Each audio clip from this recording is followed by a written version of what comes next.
Celtics came back in Game 7 to win their 12th NBA championship. But Kareem Abdul-Jabbar had served notice, and Boston would have to contend with that skyhook in many more finals games to come. Next on our countdown is one of the greatest performances in NBA playoff history.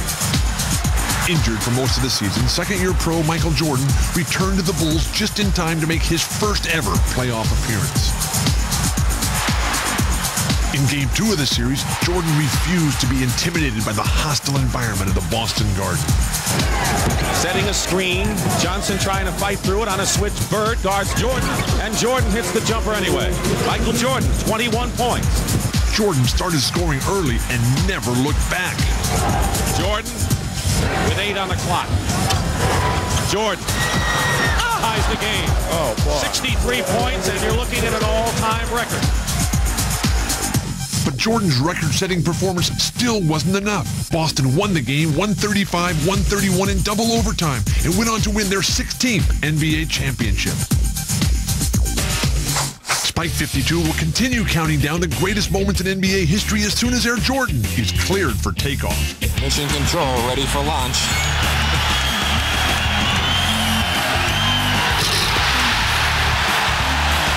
That brought Dominique to his feet.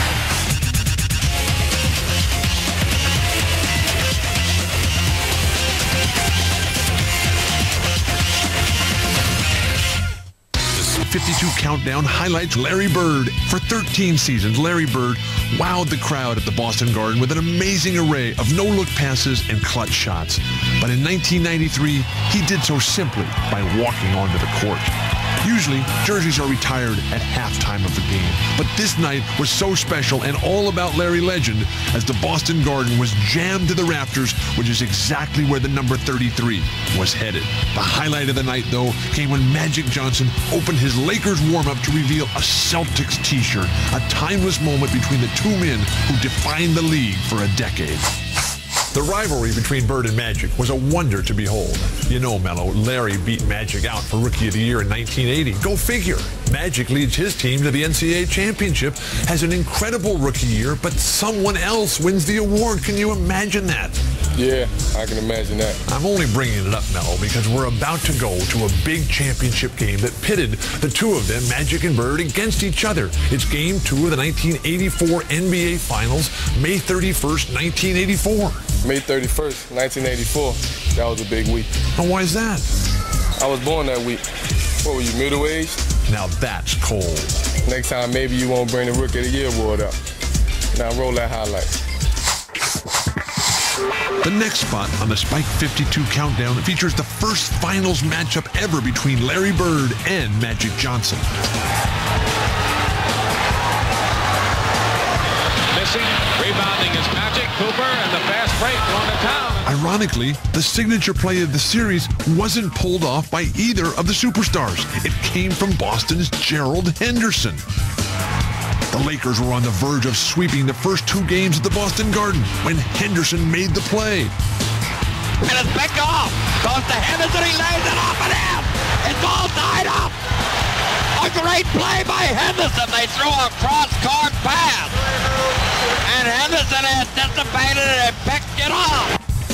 He was basically dead in the water until Gerald made that steal, you know, to really change the complexion of the whole series, not just that ball game, but the whole series. They gave us new life, that energized us, that put in position to win that ball game. The Celtics turned the tide of the finals and went on to win it, end the series in 7 games. Number 25 in our countdown of the greatest moments in NBA history is a shooting contest in the first round of the 1984 Eastern Conference playoffs. Thomas on the recovery and pops. Here's King over Curidan. Yes! This best-of-5 series between the Knicks and the Pistons turned into an epic game of Can You Top This? Between Isaiah Thomas and Bernard King. It really became a one-on-one duel. I think he was trying to do everything he could to make his team win, and so was I. I remember Bernard King with bandaged hands, shooting hand bandages around his fingers. And he put on a 5-game series of shooting that was remarkable. He averaged over 40 points a game, supposedly hurting, which was amazing. Here's King moving on Trapuka. Yes. Again for King, and he beats Trapuka. Yes, and it counts. Bernard King got into one of those games where we just couldn't control him. Game 5 was an overtime thriller as King and Thomas battled to the end with everything on the line. We were up big going into the last 94 seconds. And then Isaiah Thomas put on one of the greatest shows ever seen in the NBA. Here's Thomas and the foul. Isaiah Thomas has brought the crowd up off of the seats. Isaiah right back and the foul. Here's Thomas and the foul. Detroit now has a chance to come within 1 point. Isaiah, it's within 1. The Knicks are really worried. They know who's going to get the ball. King went for the steal. Isaiah, three-point attempt. He's got it. We're tied. Hubie Brown can't believe it. Detroit has new life as well as the Knicks had new life. We only have 5 more minutes to play, Marv. Buckle up. When that 90 seconds was over, it happened so fast, I think it would be impossible to reproduce it, having seen it. That's how fast it happened. It was unbelievable. As the Knicks saw at the end of regulation, three-point attempt, and Thomas does it again. Here's King. Orr keeps it alive. Lewis went up with the left hand. King with a sensational rebound. And the Knicks by 2. And that could have been the backbreaker right there. Don't ask me how I jumped that high. I don't know. I probably never jumped that high before in my entire career. And that's it. The New York Knicks have defeated the Detroit Pistons in overtime to take the series in 5. I remember losing after that game, just being so physically and emotionally spent. I didn't even shower, and I didn't say a word for about 2 days, and I just laid there in my stinky, sweaty, nasty uniform. The Knicks moved on to the next round, where they were knocked off in 7 games by the eventual champion Boston Celtics. Spike 52 has reached number 24 on our countdown. In the history of professional basketball, there has perhaps been no better home court advantage than the Boston Garden. The dressing rooms, they only had 2 showers.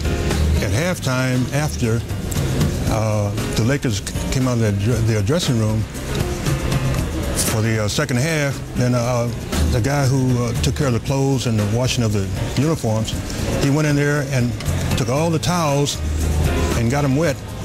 So when the Lakers came back in, they had no towels. One player, though, refused to be intimidated by the Celtic mystique. Some of the better games I've ever had were against the Celtics. In fact, the best games, just about every good, really exciting game, outstanding game, I would say, with the exception of one, the time I scored 71 points, were against the Celtics. Elgin Baylor was a groundbreaking player. Elgin Baylor was a pioneer because he was the first one of these high wire players who played the game at a different level vertically. But he was the forerunner of Dr. J and Connie Hawkins and then later Michael.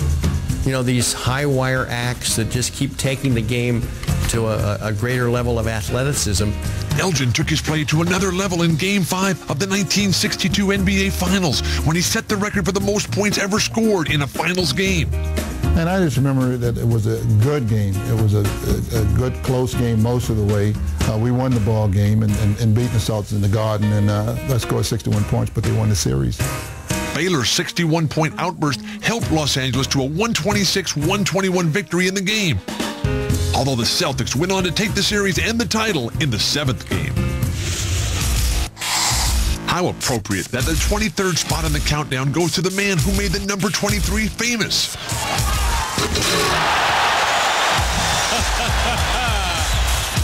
The 1988 Slam Dunk Contest pitted Air Jordan against the human highlight film, Dominique Wilkins.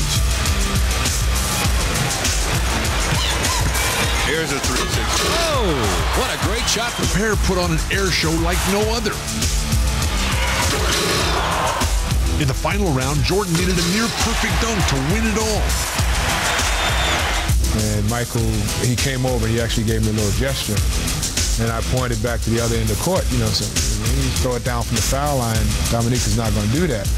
Years earlier, the Doctor had won the first ever slam dunk contest with a leap from the foul line. Now it was Jordan's turn to try the same. This is reminiscent of the ABA dunking championship and Julius Erving many years ago. Mission control ready for launch.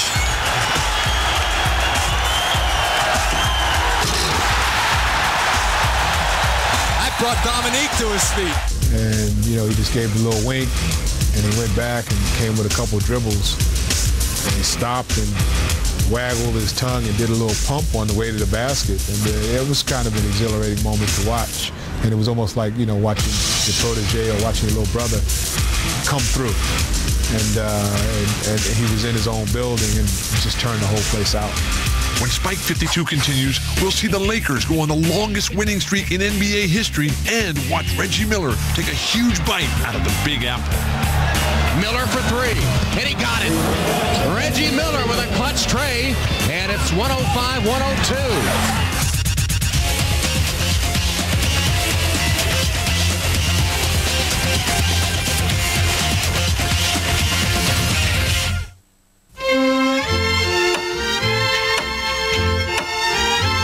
Sir, I promise to treat her with nothing but respect. I know I'm young, but I'm very responsible. And I really, really love her.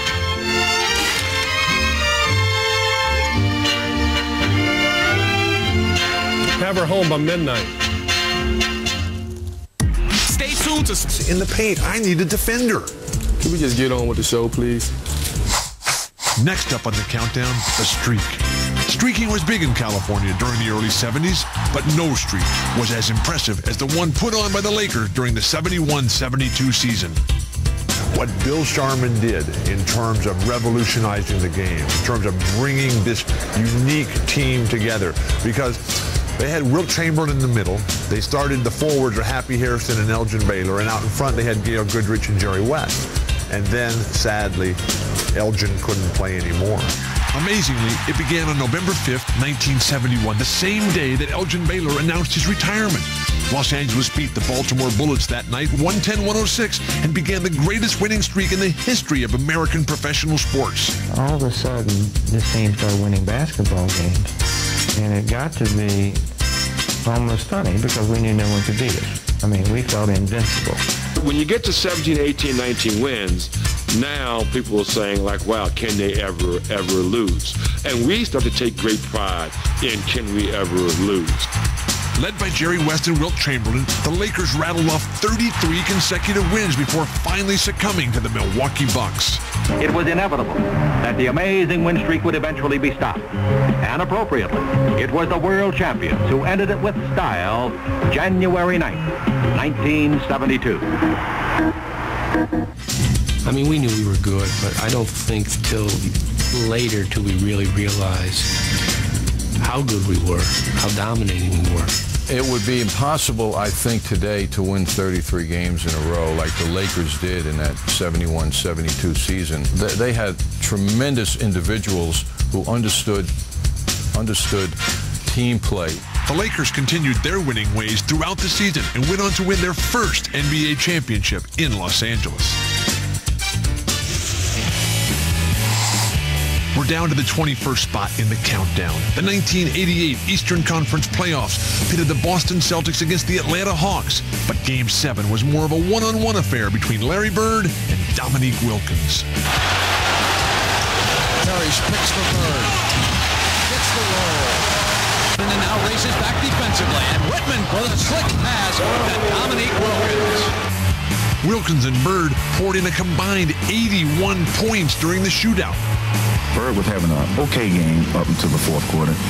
Kevin Willis came over and said, "Nick, don't let him score tonight." And Bird standing there. The next time I'm looking at Kevin, what are you doing? You know, Bird's eyes got like this big. Wilkins scored a game-high 47, but Bird was able to rattle off 9 points in one 2-minute run. With Bird again pulling up, putting Boston ahead. Bird attempting to break free, stays with it, and the foul is called. The continuation for Larry Bird. That fourth quarter, maybe the best fourth quarter as far as mano-mano of all time. I mean, it was Bird and it was Dominique, and it was Bird and it was Dominique. All of us other guys, we were just standing around watching the game. It was just two champions going head-to-head, two guys with incredible will to win. In the end, Bird's 20 fourth-quarter points sealed it for the Celtics, who won that seventh game 118-116. Just before the end of the game, Bird came to me and said, you know what? Both of us deserve to win this game, but unfortunately one of us is going to come up short. We kick off the top 20 with a nightmare that plays like an endless loop in the minds of Knicks fans everywhere. The villain for the fans is Indiana's Reggie Miller. Reggie Miller went through his NBA career, a great career, as a guy who haunted the Knicks. The Knicks had the upper hand in the first game of the early rounds of the 1995 Eastern Conference playoffs. Pacer coach Larry Brown would later admit that he was certain the game was lost, but Reggie Miller would not go quietly. He loved the big moment. He liked pressure. He fed off pressure. He loved the crowd anger, if you would call it that, against him at Madison Square Garden. At the conclusion of this game, a game that's seen nearly 60 fouls called. Actually, that is short of the record for both teams in a playoff game. Miller for three, and he got it. Reggie Miller with a clutch tray, and it's 105-102. And a steal. Miller retreats to the three-point line and hits again. Tie game. With the offensive board. A make is okay for the Pacers. Starks misses. Batted around. Ewing has it. His shot, no good. Reggie Miller the rebound and a foul with 7.5 seconds. Miller hits two. No timeouts. Anthony stumbles and falls. Time runs out. Reggie Miller scoring 8 points in the final 32 seconds. One of the most remarkable comebacks in all of basketball. The Pacers went on to win the series and advance to the conference finals. Well, we knew we had to get a three. We were down by 6. If we got a quick three on that, we knew they had no timeouts. We had to pressure the ball. We overplayed Anthony. Mason choked and threw it to me. I hit a three. We feel we can sweep this team. This is for you, Indiana. We're coming back. Yeah. Spike 52 greatest moments in NBA history will continue with Kareem Abdul-Jabbar, Bill Russell, and a shot too hard to believe. Second on the clock. Sampson. Even an old piece of the parquet floor from the famed Boston Garden. You played for the Celtics, right? Melo, it was the realization of a lifelong dream. In September of 1985, I was traded from the Los Angeles Clippers to the Boston Celtics, the team I had rooted for as a little boy listening to the NBA on my transistor radio. What's up with the floor? The floor. This isn't a floor. The parquet was a stage fit for Shakespeare, where the greatest dramas in basketball history played out. Gar Heard's miracle shot at the buzzer, Havlicek's immortal steal, the overall perfection of Larry Bird, and the collected works of the magnificent Mr. William Felton Russell of Monroe, Louisiana. You got no short answers, do you? Melo, just watch this. Act 1, Scene 1, interior, Boston Garden. Spike 52 has reached number 19 on our countdown. 16 championship banners were hung in the Boston Garden, and the first came in 1957 when the Celtics faced the St. Louis Hawks. The key to the series and to 11 of the Celtics championships was a center out of the University of San Francisco, Bill Russell. No one wanted Russell in the NBA because he was too short, too skinny, and couldn't shoot. But then Red Auerbach did some research and said, well, now there's something wrong here. Celtic coach Red Auerbach was convinced Russell was his man, and he pulled off a deal to get the center. In giving Arnold his due, because everything in terms of the Celtic dynasty flowed from Bill Russell. But in December of Russell's last year at San Francisco, I remember Arnold coming to me and saying, we're going to get a guy that's going to change everything for us. The next day, Russell was traded to St. Louis, and then St. Louis traded him to the Celtics. St. Louis found out what they had lost out on in that 57 final. High-scoring Hawk Bob Pettit drove on another Celtic rookie, Bill Russell. Russell blocked the shot, ran up court, and finished off a give-and-go by jamming the ball home. The NBA title came down to a Game 7 thriller that went to the second overtime. Once more, it's Boston's ball and a long pass to Cousy for the basket as the Celtics go on to become the NBA champions.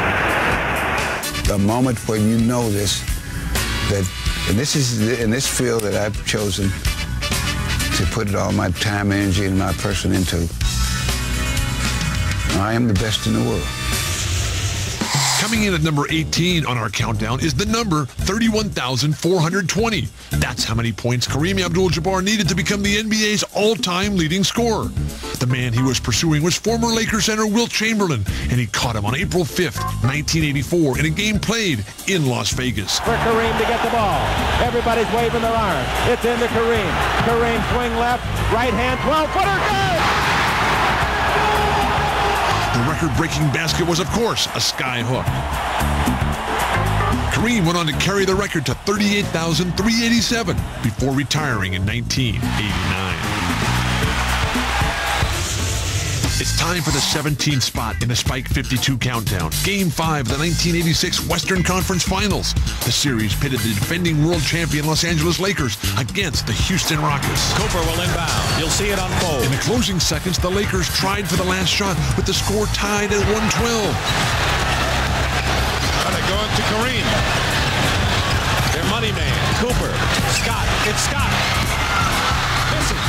When the Rockets got the rebound with only 1 second left, the game seemed destined for overtime.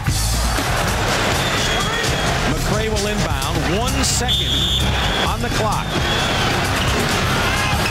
Sampson. It goes. It's over. A miraculous shot by Ralph Sampson. Off balance has given the Houston Rockets the Western Conference Championship. Although Ralph Sampson stood 7'4", it was his light touch that did the Lakers in.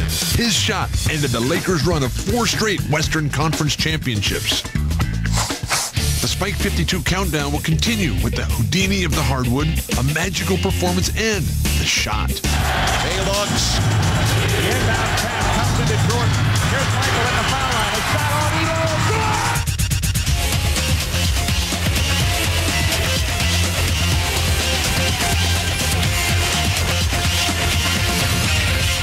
Amen.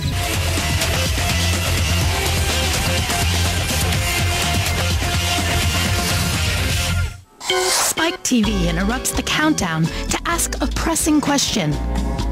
What's up with the shorts? In the early days of the NBA, shorts were actually short. Okay, maybe they were too short, but as the seasons have gone on, the hemline has lowered and lowered. Now, with John Stockton retired, the only shorts left are on the Laker girls. The Spike 52 countdown has reached number 16, a number often associated with the Boston Celtics, winners of 16 NBA World Championships.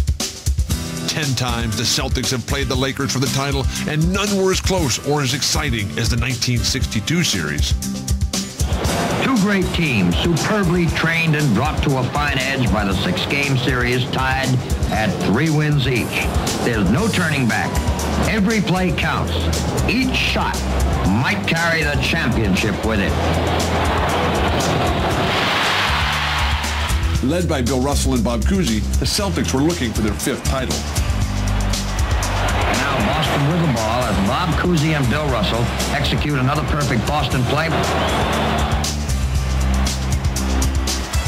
But the Lakers featured a pair of young stars in Jerry West and Elgin Baylor. That's Jerry West. This fella can shoot a little bit. And, of course, Mr. Baylor. As happened so often when teams met in the finals, the series went to a 7th and final game.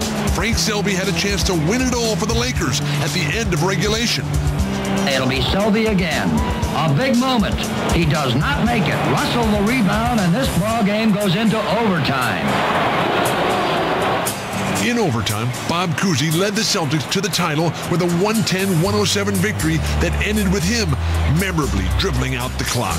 Watch Bob Cousy exhibit that tremendous skill which has made people call him Mr. Basketball.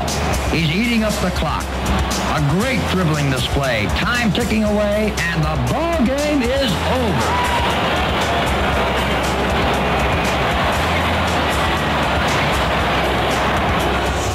We've reached number 15 on the Spike 52 countdown of the greatest moments in NBA history. During his career, Michael Jordan scored an incredible number of remarkable baskets. Many of them were spectacular. But only one is known as the shot. And it comes in at number 15 on the Spike 52 countdown of the greatest moments in NBA history. Elo in the Nance. Back to Elo. He drives. He scores!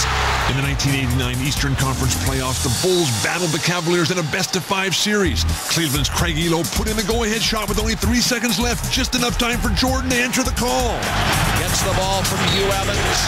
He looks. The inbound pass comes into Jordan.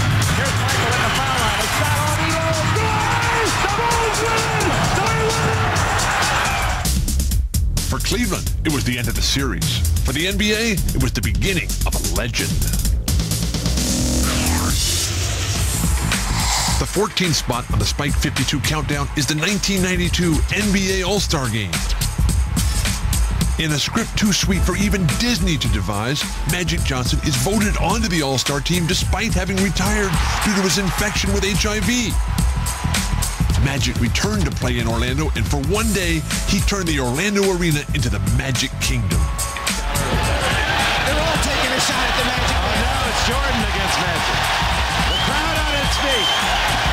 Well, this is a mismatch, and Magic would be the first to admit it. Michael Kind. And that's two Magic said, bring the next one on. Yeah, who wants it next? Johnson scored an amazing 25 points and dazzled us all to the final buzzer. Michael said, you're not getting it. Yes, he is.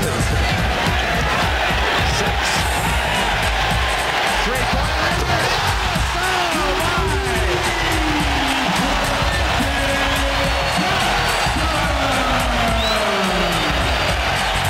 It was no surprise that after the game, Magic was named MVP. Well, first of all, let me thank all the fans who voted me here. Without them, I wouldn't be here. I would also like to thank the players that decided that everything would be all right if they played with me and against me. Maybe you'll see me back, maybe you won't, but I'll remember all these good times this afternoon. I'd like to thank you for sharing this with me. Thank you.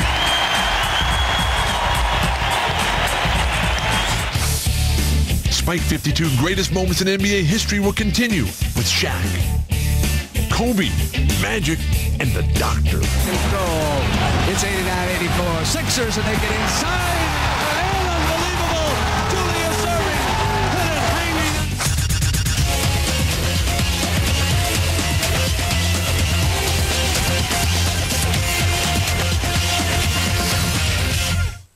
We fooled Dishmo last summer.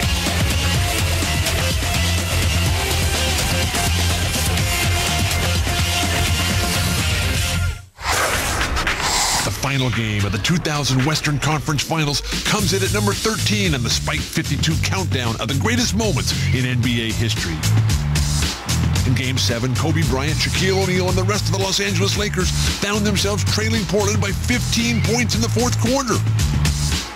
This Blazer team right now has so much confidence that it is scary.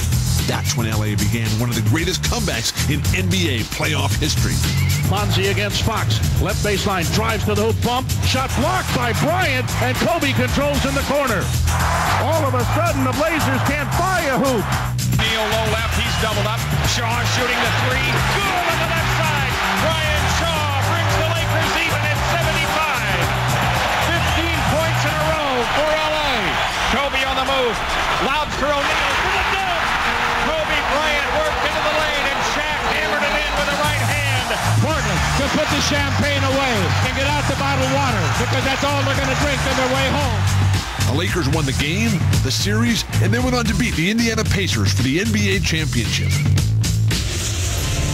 The 12th spot on the Spike 52 countdown goes to Game 6 of the 1980 NBA Finals. Despite trailing 3-2, the Philadelphia 76ers were feeling very confident. With Kareem Abdul-Jabbar out of the game, the Lakers needed a new center. The sense was the Lakers are in trouble because Kareem is not going to be ready for Game 7 either. Philly's back in it. Philly's in the driver's seat. But the Lakers found their new center in rookie point guard Magic Johnson. And Magic Johnson will come in and jump. They were playing a game that they were expected to lose because they were in Philadelphia without their, Hall of Famer. Fresh off an NCAA title run with Michigan State, the 20-year-old Magic played all 5 positions during the game. And his rookie season ended with him carrying his team on his back. And whoever could have predicted this kid, was going to jump center that night. Score, 42 and just take over the game and dominate the game. And we just didn't see it coming. And Magic played with a freedom that really just kind of set the stage for the next decade in the NBA. Number 11 on the Spike 52 countdown is one of the most beautiful moments in NBA history. Dr. J's move in Game 4 of the 1980 NBA Finals was so poetic that it inspired jazz musician Grover Washington Jr. to compose the piece Let It Flow. And years later, those who saw it are still at a loss to explain what happened. I could not believe my eyes that this man had just did this move. And it's still today the greatest move I've ever seen in basketball. Goal. It's 89-84. Sixers, and they get inside. And unbelievable. Julius Erving hit it hanging underneath. He was trapped, and he still got the field goal. And West at center. Watch this fantastic move by the doctor. Going to the baseline right side. Julius in the air, prominent with the right hand, floating, reaching, and spinning it in. So he got it, and he's floating, and he spun it real high off the top of the glass. It kissed the glass and went in. My mouth was like, and I looked at Coop. He looked at me, and I said to him, Coop, you think we should maybe ask him to do it again? Well, I think that shot, Landsberg was probably the key guy because he was a defender. And once I got by him, I knew there would be some help guys. But they were a little slow getting over. And I was kind of waiting for them, and they were waiting for me. So, while you're waiting and you're moving, you just got to kind of extend the moment. So that's why it seemed like it took so long, because there was like this pause. And then suddenly I found myself coming down. I was like on the baseline, and I'd held the ball out of bounds, and I'd gone airborne. I think they were thinking I was going to pass the ball because I had the ball way out here. And then they put their guard down and were playing it for pass, and I brought the ball back in and laid it up on the other side of the backboard. It fell down because of the inertia. So it was, and when it was played back, I guess it seemed pretty special. But at that moment, just another 2 points. Just another 2 points? That's like calling the Mona Lisa just another sketch. So far, we've counted down 42 of the greatest moments in NBA history, which bring us to the top 10 moments ever. These have been some remarkable displays of exceptional basketball. Imagine what Dr. James Naismith would say if he could see all of this. Now, you do know who Dr. James Naismith is, don't you? Sure. We just saw him, Dr. J. Oh, come on. I'm just kidding. Dr. James Naismith invented basketball in 1891. All right. What was he like? That does it. I've had enough. If I had had a few less surgeries on these wretched legs, I'd teach you a few lessons right here and now on this court. Oh, come on. Throw it down. Give me the ball. Next time, Spike 52 will complete the countdown with the 10 greatest moments in NBA history. You'll witness an entrance like no other.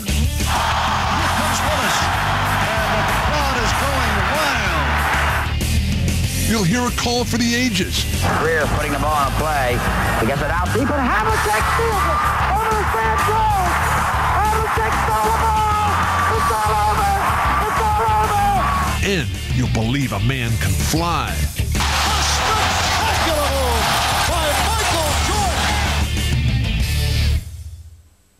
The speed, the legacy, the access. That's what it's all about right here.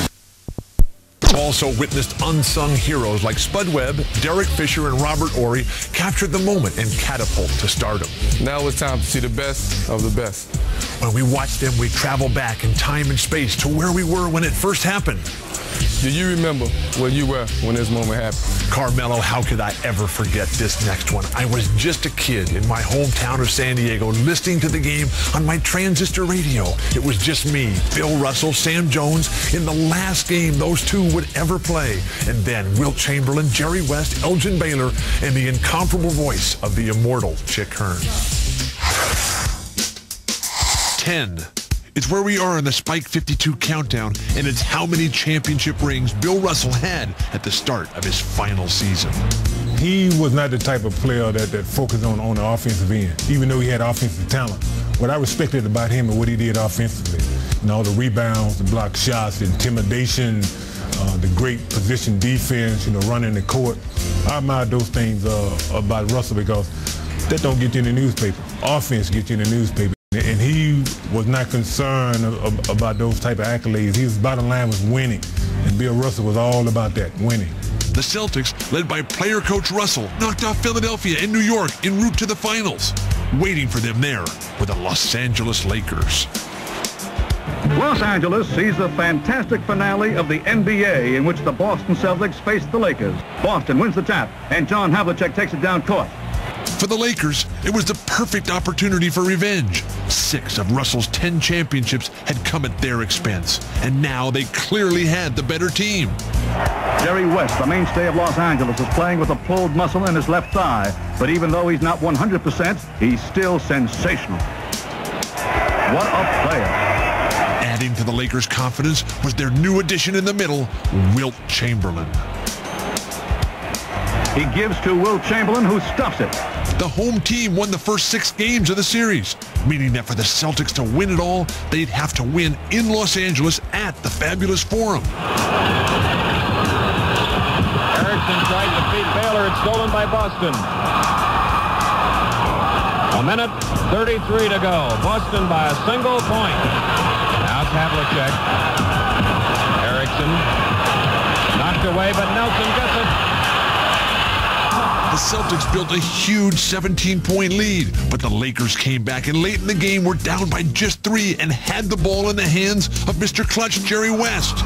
They would rather have Egan or Erickson take the shot than West.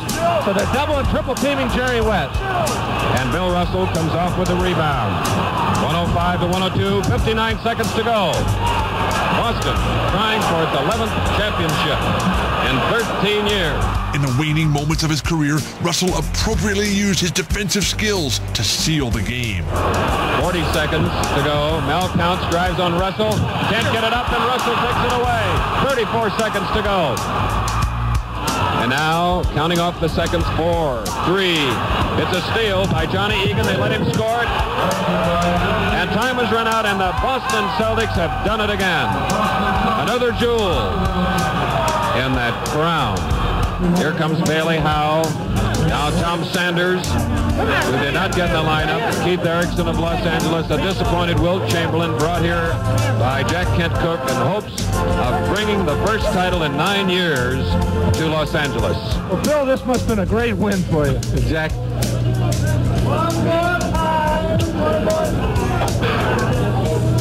I know it's hard to say what's in your mind right now, Bill, and it must have been a great win. Well, this is such a great bunch of guys, and it's just been so fabulous the way they played for me. And it sounds all corny, start talking like that, but I told these guys before the game, I don't care what happens, I wouldn't trade you guys for any guys in the world. Next on our countdown is Game 2 of the 1991 NBA Finals. After years of slowly working their way through the playoffs, the Bulls made it to the NBA Finals for the first time in 1991. That series pitted 2 legends against each other, Magic Johnson and Michael Jordan. After losing Game 1 on their home court, Chicago was in serious trouble. We felt like we were unbeatable, but, you know, they proved us wrong, and now we got to go back to the drawing board and come up with something new.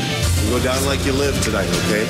Take this game, let's wrestle it out of their grasp and go to LA. Let's go. All right. The Chicago Bulls admit that this is the biggest game of their basketball life. Chicago managed to change the direction of the series with a strong start.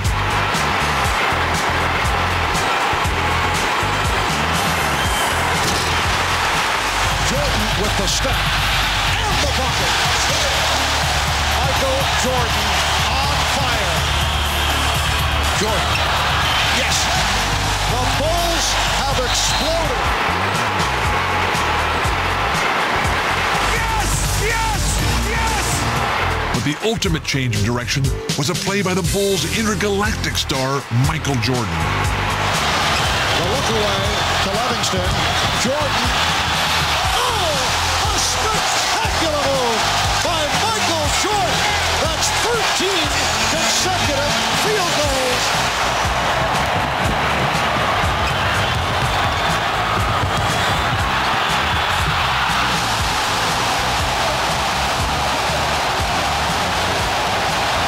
When he came down the lane, he just, went one way, put it in one hand, throwed it about 5 more yards, said, well, I don't know.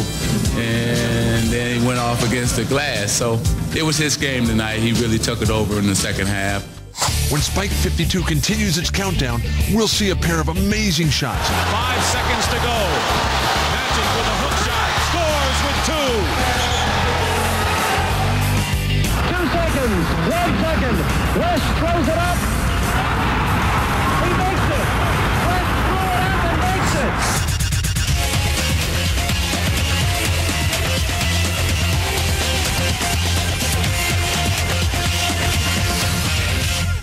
The speed, the legacy, the access. This is what it's all about right here.